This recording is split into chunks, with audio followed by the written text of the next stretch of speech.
JB 타임즈. 네, 오늘은 더마카가 아니라 안동진 PD와 함께 시선집중의 문을 열겠습니다. 어서 오세요. 안녕하십니까. 네. 더마카 빈자리 비상대책위원회 위원장을 맡은 안동진 PD입니다. 네. 여러분 비상입니다. 더마카가 일주일 동안 없습니다. 휴가 갔죠? 휴가 갔습니다. 네. 네. 오늘 신토박님께서 오늘 더마카 안 나오나요? 이렇게 하셨는데요. 네. 정말 비상상황제 사이렌이라도 울리고 싶은데 일주일 동안 지금 더마카가 없고요. 예. 대신에 우리 촌철님들에게 비교적 익숙한 목소리와 함께 그 빈자리를 메워보도록 하겠습니다. 네. 제가 일주일 동안 다 하는 거 아니고요, 여러분. 더마카 없다고 실망하지 마시고 김현채님께서 모처럼 본방 사수합니다 이렇게 보내주셨는데 네. 이렇게 계속 본방 사수해주시고 이럴 때일수록 좋아요, 구독 쭉쭉 눌러주시기 바랍니다. 이렇게 이제 휴가를 가서 재충전을 해야 또 앞으로 달릴 수 있는 거 아니겠습니까? 그러니까요. 그렇게 이해를 좀 해주시고요. 네. 자, A스타임 가시죠.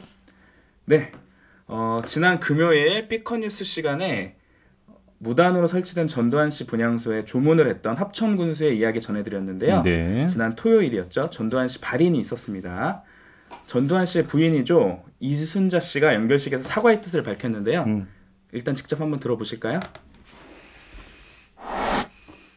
가족을 대신해 남편의 재임 중 고통을 받고 상처를 입으신 분들께 남편을 대신해 깊이 사죄를 드리고 싶습니다.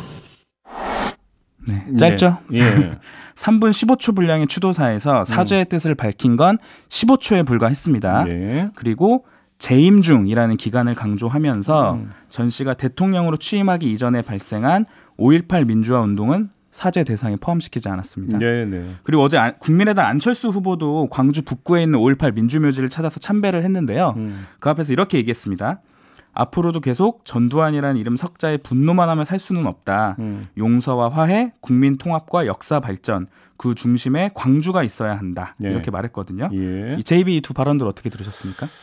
뭐 이순자 씨의 발언은 뭐 평할 가치도 없는 것 같고요. 네. 간단히 말씀드리면 안철수 후보 이야기는 뭐 죄는 미워하되 사람은 미워하지 말라 또 이런 이야기도 인용을 했던데 네. 아니 저희가 뭐 전두환 씨 때리기를 했습니까? 뭐를 했습니까? 그러게요. 아니 전두환 씨 개인에게 무슨 위해를 가하거나 뭐 한 거 없잖아요. 네네. 지금 여기서 그 대한민국 국민들 대다수가 전두환 씨를 이야기하는 것은 전두환 씨 개인이기도 하지만 네. 전두환이라고 하는 사람으로 의인화된 역사적 사건의 진실을 이야기하고 있는 거잖아요. 이걸 어떻게 그러니까 어떻게 구분해서 이야기할 수 있나요? 그리고 예를 들어서 용서를 할 의무라는 어떤 표현도 썼던데 네. 용서는요 고백과 사죄가 성결됐을 때 따라오는 행위예요. 그렇지 않습니까? 맞습니다. 이게 뭐 그러니까 이게 뭐 미운 자식 떡 하나 더 주는 것처럼 얘따 떡 먹으라 해갖고 주는 게 용서가 아니라는 거죠. 네. 왜 이런 것들에 대해서는 제대로 살피지 않으면서 이런 식으로 이야기하는지를 잘 모르겠습니다. 네. 뭐 어떤 분은 이제 안철수 대표가 광주에서 무슨 자격이 있길래 사과를 독려하냐 뭐 이런 비판도 있더라고요. 지금 뭐 주주 선방님 비롯해서 여러분들도 그런 비슷한 의견 주시는데요. 네. 네, 좀 이 전두환이라고 하는 그 이름 자체가 우리 사회에 던지는 메시지 그리고 사과에 대한 메시지가 계속 요즘에 우리 사회에서 좀 말이 좀 오가가는 것 같습니다. 네. 사과라고 하는 것은 사실 너무 좀 값어치가 떨어져 있는 것 같은데요. 그러니까요. 대민국 사회에서. 네, 네. 근데 사과라고 하는 것은 정말 절절하게 나와야 되는 어느 결정적인 순간에 나와야 되는 것이지 이렇게 네. 남발될 성질의 문제는 아닌 거죠. 네, 그런 것 같습니다. 네, 넘어갑시다. 넘어가죠. 뉴스와 분석이 함께하는 JB타임즈 이제 본격적으로 시작을 해보시죠. 첫 번째 뉴스는 오디오로 먼저 만나보겠습니다. 광주에서 대전환 선대위 출범식을 연 이재명 후보는 광주 여고에 다니는 만 18세 여고생을 포함해 광주 선대위원장 10명 중 9명을 30대 이하로 발탁하며 청년 표심에 다가갔습니다. 우리 청년들이 기회를 누리는 미래를 꿈꿀 수 있는 그런 세상. 국민의힘 윤석열 후보도 선대위 안에 있는 청년위원회 위원장을 자신이 직접 맡겠다며 2030 세대를 파고들었습니다. 딸의 KT 특혜 채용 비리 혐의를 받고 있는 김성태 전 의원의 직능 총괄 본부장 선임은 논란 끝에 결국 잦은 사퇴로 정리됐습니다. 네, 그 사건이 좀 오래돼가지고 그리고 뭐 저도 잘 기억을 못했어요. 그 뜻에 대해서는 참 감사하게 생각을 합니다. 국민의힘은 이 후보가 과거 교제 살인 범죄자인 조카를 변호한 것에 대해 집중 공격했습니다. 전제적 사고와 판단 기준 그리고 폭력적 심성은 앞서 말씀드렸습니다만 그렇게 쉽게 고쳐지는 것이 아닙니다. 네. 자, 어제 하루 오갔던 이야기로 좀 정리를 하면 역시 키워드는 청년입니다. 네. 그렇지 않습니까? 방금 전에 들었던 목소리가 김병준 국민의힘 그 상임 선대위원장 목소리인데요. 어제 기자회견을 자청해서 이재명 후보의 이른바 교제살인 사건 변호 문제에 대해서 공격에 나섰고요. 반대로 민주당 선대위 박찬대 수석 대변인 같은 경우는 김성태 기용대에서 또 그러니까 공격을 하고 나섰거든요. 네. 왜 그러면 양쪽이 이렇게 하느냐 이걸 좀 봐야 될 것 같은데요. 몇 가지로 좀 갈래를 정리를 좀 한번 해보도록 하겠습니다. 네, 어떤 건가요? 일단 그 윤석열 후보 쪽에서는 교제살인 사건 변호에 대해서, 그다음에 이재명 후보 쪽에서는 김성태 중능총괄본부장 선임 문제에 대해서 집중타를 가하고 있는 데에는 일종의 약한 고리 때리기 차원이 있다라는 건데요. 약한 고리 때리기요. 이대남은 국민의힘을, 이대녀는 민주당을 상대적으로 더 지지한다는 여론조사 결과가 나온 바가 있습니다. 한국갤럽이 11월 첫째 주부터 넷째 주까지 여론조사 결과를 종합을 해서 분석한 결과인데요. 자세한 내용은 중앙선거여론조사심의위원회 홈페이지를 좀 참고를 하시기 바라고요. 이걸 토대로 보면 두 후보에 얽힌 사건의 성격이 확연하게 갈라지게 되죠. 국민의힘이 이재명 후보의 교제살인 변호를 집중 공략하는 것은 누가 봐도 이대녀의 이탈을 유도하기 위한 전략이라고 봐야 되는 거고요. 민주당이 윤석열 후보의 김성태 기용을 공격하는 것도 일자리에 민감한 이대남의 반발심을 자극하기 위한 것. 이렇게 해석할 수 있는 거 아니겠습니까? 네. 자, 여기서 가장 떠올릴 법한 질문은 그러면 어느 쪽이 타격이 더 크냐? 뭐 이런 거 있을 것 같은데요.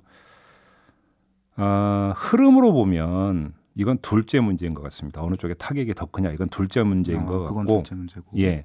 조금 전에 제가 그 인용했던 한국갤럽 그 이 종합 분석 결과를 그 보면 유의해야 되는 건 이런 겁니다.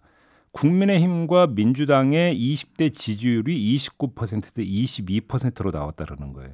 그러니까 두 당 지지율을 합해봤자 겨우 51%라는 겁니다. 그러니까 그러면 20대 남성 여성 가리지 않고 20대 전체의 절반은 두 당 어디도 지지하지 않는다는 겁니다.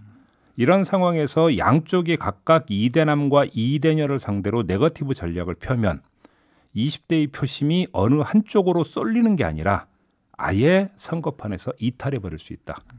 염증만 이제 강화시키면서. 그리고 만약에 이런 현상이 빚어지게 되면 20대 표심의 사이즈가 작아지게 되겠죠.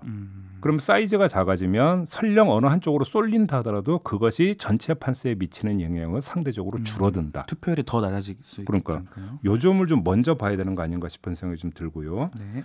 마지막으로 이 점 때문에 포지티브 전략이 무엇인지를 좀 살펴보고 싶었거든요. 근데 가장 먼저 눈에 들어온 건 자리더라고요. 윤석열 후보는 어제 후보 직속으로 내일을 생각하는 청년위원회를 띄우면서 이제 직속이니까 위원장은 본인이 맡게 되는 거고요. 네. 그다음에 이재명 후보는 어제 광주 대전항 선대위 출범식에서 10명의 선대위원 중 송갑석 광주시당 위원장을 제외한 9명을 모두 청년들로 기용해서 조금 전에 뉴스에도 나왔죠.